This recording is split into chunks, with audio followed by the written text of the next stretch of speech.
아이 인생까지 어머니 마음대로 하실 줄은 몰랐어요.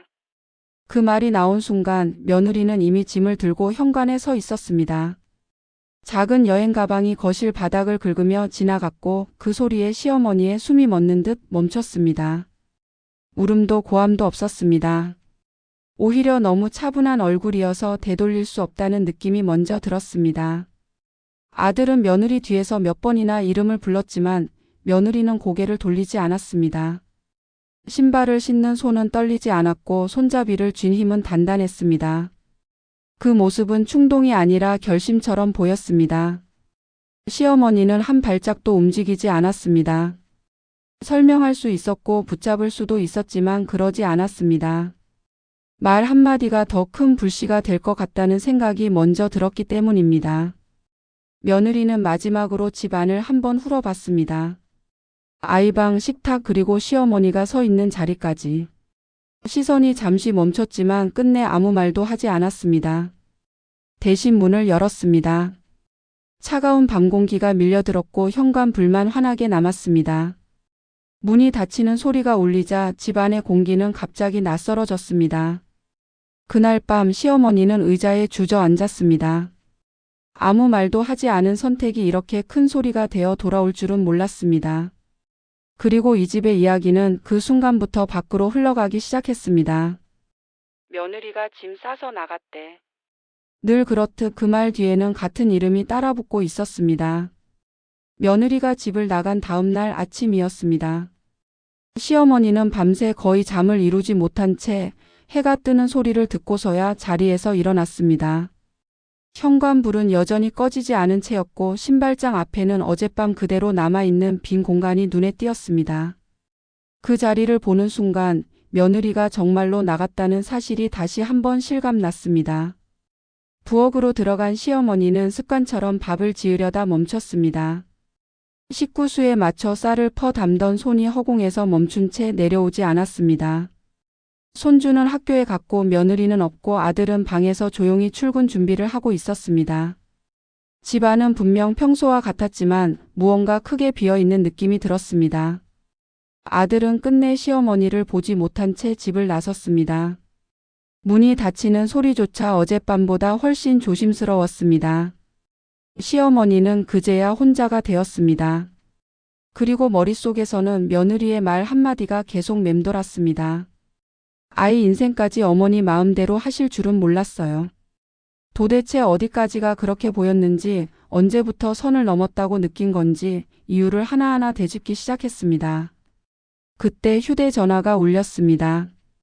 손주 학교에서 걸려온 전화였습니다. 담임교사는 조심스러운 목소리로 아이의 최근 상태를 이야기했습니다. 수업 시간에 자주 멍해지고 성적 때문에 위축돼 보인다는 말이었습니다. 시어머니는 그 말을 들으며 어젯밤 일이 단번에 이어졌다는 걸 깨달았습니다. 자신이 걱정했던 바로 그 지점이 며느리에게는 간섭으로 보였다는 사실을요. 전화를 끊은 뒤 시어머니는 한동안 움직이지 못했습니다. 아이를 걱정한 마음과 어른으로서 물러섰어야 했다는 자각이 동시에 밀려왔기 때문입니다. 그날 아침 시어머니는 처음으로 깨달았습니다. 이 일은 단순한 말다툼이 아니라 아이를 둘러싼 선택의 문제라는 것을요. 그리고 그 선택의 무게가 이제 자신에게 돌아오고 있다는 것도요. 저녁 식탁에는 세 사람이 마주 앉아 있었지만 공기는 이미 갈라져 있었습니다. 며느리는 젓가락을 들지 않은 채 시어머니를 똑바로 바라보고 있었습니다. 낮에 학교에서 받은 전화 이야기를 꺼내자 아들의 손이 먼저 멈췄습니다. 담임이 아이 진로 이야기를 했다는 말에 시어머니의 눈빛이 순간 흔들렸기 때문입니다. 며느리는 더 묻지 않았습니다. 이미 확신하고 있었습니다. 누가 학교에 연락했는지, 왜 그런 말이 나왔는지 답은 하나뿐이라고 생각했습니다. 시어머니는 아이가 요즘 많이 힘들어 보였을 뿐이라고 말했습니다. 잠깐 걱정돼서 한 이야기였다고 큰 뜻은 없었다고 덧붙였습니다. 하지만 그 말은 며느리에게 변명처럼 들렸습니다. 며느리는 목소리를 낮췄지만 말은 더 날카로워졌습니다. 아이 인생을 왜 어머니가 판단하느냐고, 부모 허락 없이 학교에 연락하는 게 말이 되느냐고 따져 물었습니다. 아들은 중간에서 말을 꺼내려다 그만두었습니다. 이미 두 사람의 시선이 정면으로 부딪히고 있었기 때문입니다. 잠시 침묵이 흐른 뒤 시어머니가 입을 열었습니다. 오래 산 사람이 보기에 걱정이 돼서 그랬다는 말이었습니다. 그 한마디가 떨어지자 며느리의 얼굴이 굳어버렸습니다. 그 말은 배려가 아니라 선을 넘은 선언처럼 들렸습니다. 며느리는 의자를 밀고 일어났습니다. 더 이상 이 식탁에 앉아 있을 이유가 없다고 느꼈기 때문입니다. 시어머니는 그 뒷모습을 붙잡지 않았습니다.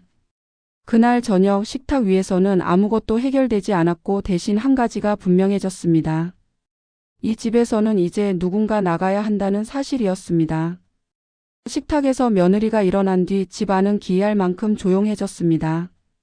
문이 닫히는 소리도 발걸음 소리도 들리지 않았지만 공기는 분명히 변해 있었습니다. 시어머니는 그대로 앉아 있었고 아들은 숟가락을 내려놓은 채 아무 말도 하지 못했습니다.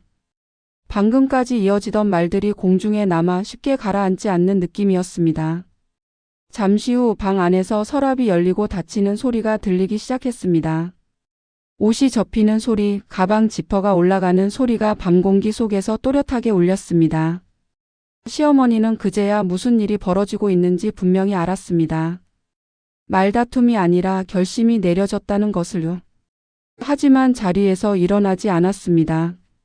지금 가는 길을 막는 건 더 큰 상처가 될 것 같았기 때문입니다. 아들은 며느리 방 앞에 서서 한참을 망설이다가 문을 두드렸습니다.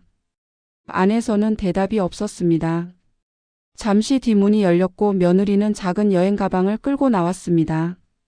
눈은 부어 있었지만 표정은 단단했습니다.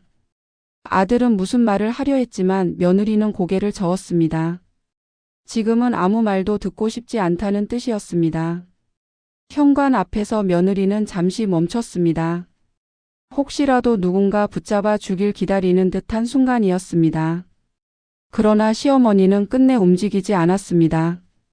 며느리는 신발을 신고 문을 열었습니다. 밤 공기가 밀려들었고 현관 불만 밝게 남았습니다.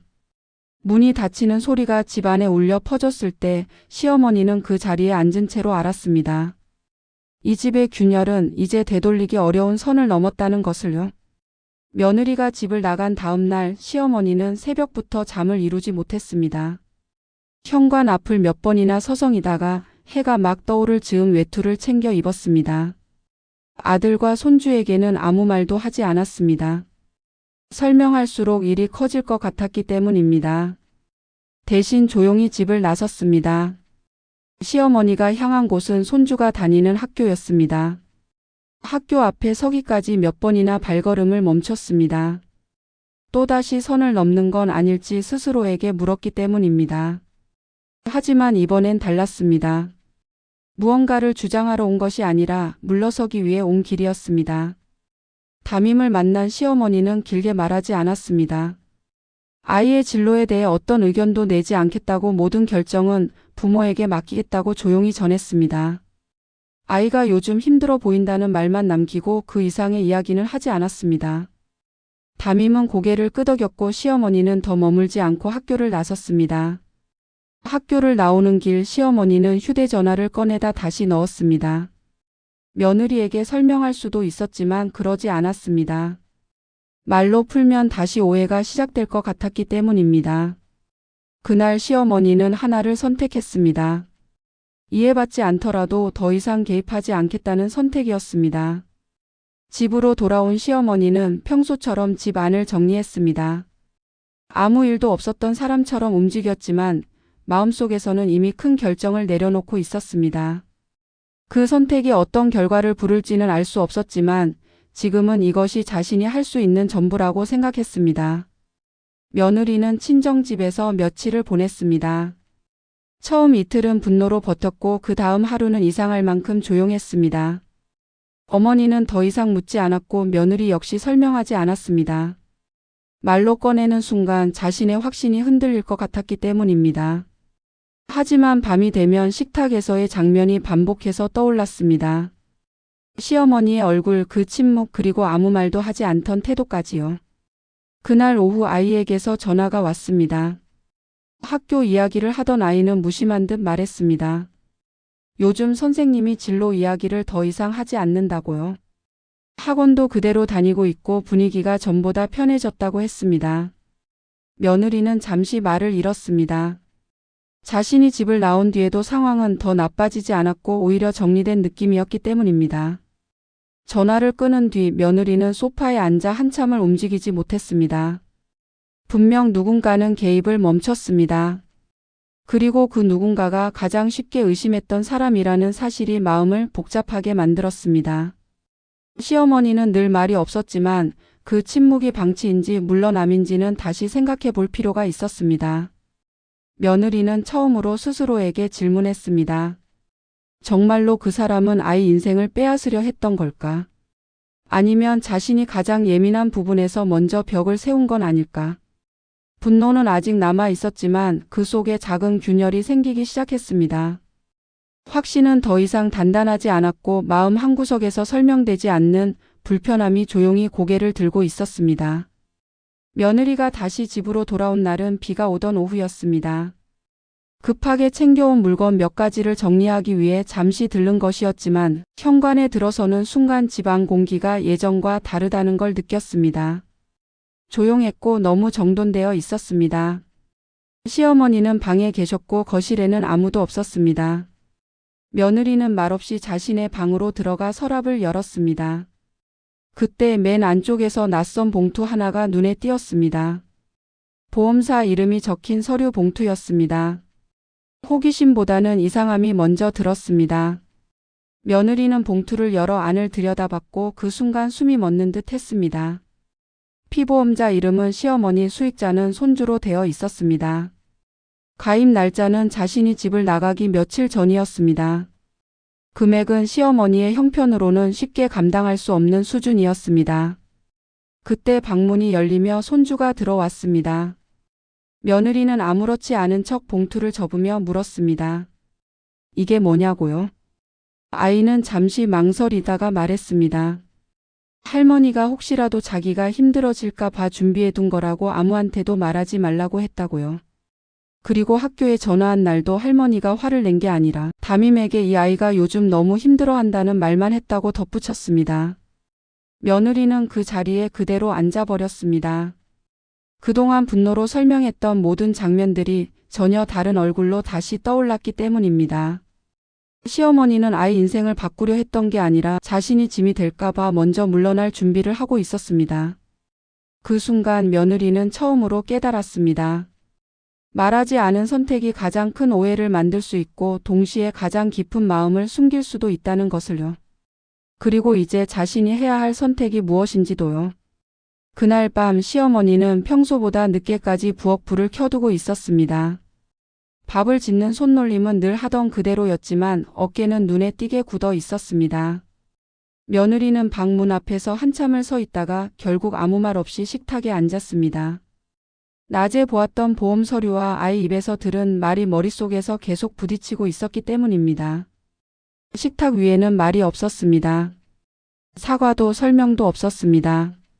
시어머니는 여느 때처럼 반찬을 밀어놓았고 며느리는 숟가락을 들지 못한 채 고개를 숙이고 있었습니다.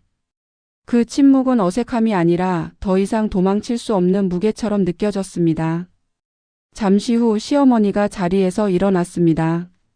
그리고 아무 말 없이 장롱 서랍에서 작은 서류 봉투 하나를 꺼내 식탁 위에 내려놓았습니다. 며느리는 봉투를 보는 순간 이미 안에 무엇이 들어있는지 알 수 있었습니다. 시어머니는 끝내 설명하지 않았습니다. 그저 봉투를 밀어놓고 다시 등을 돌렸습니다. 그 순간 며느리는 처음으로 무너졌습니다. 그동안 자신이 던졌던 말들, 집을 나가며 남겼던 시선들, 그리고 선 넘었다고 단정했던 모든 판단이 한꺼번에 되돌아왔기 때문입니다. 시어머니는 아이 인생을 바꾸려 했던 게 아니라 혹시라도 자신이 짐이 될까봐 미리 사라질 준비를 하고 있었습니다.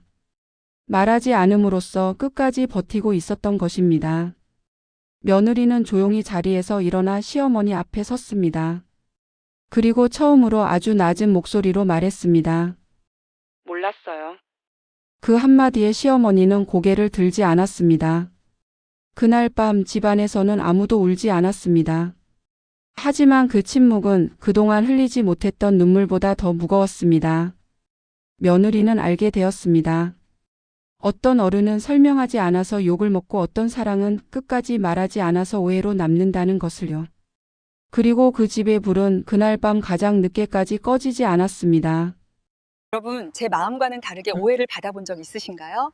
저처럼 말하지 않아서 생긴 오해였다면 여러분은 어떻게 하셨는지 댓글로 남겨주세요.